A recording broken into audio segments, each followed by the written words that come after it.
স্বয়ং লক্ষ্মী দেবী দরজায় দাঁড়িয়ে, আর তাকে বলা হলো এখন বাড়িতে কেউ নেই।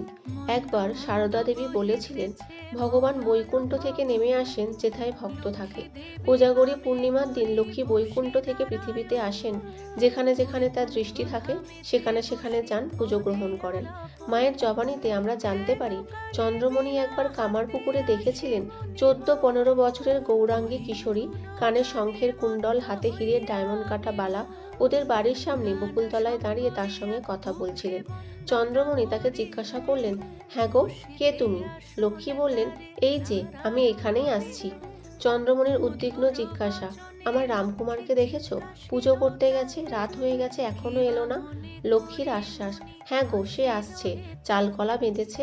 এই যে আমিও সেইখান থেকেই তোমাদের বাড়ি আসছি। চন্দ্রমণির বিরূপ প্রতিক্রিয়া, না মা, বাড়িতে কেউ নেই, এখন এসো না। বারংবার প্রত্যাখ্যাত হয়ে অন্তর্ধান হওয়ার পূর্ব মুহূর্তে লক্ষ্মী বলে গেলেন, আচ্ছা, আমার অমনি দৃষ্টি থাকবে।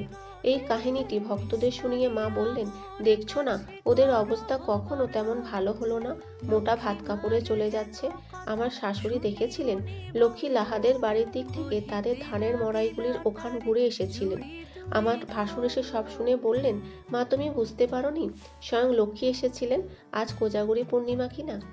হয়তো ঈশ্বর আজও আমাদের জীবনে আসেন, আমরা কি তাকে চিনতে পারি?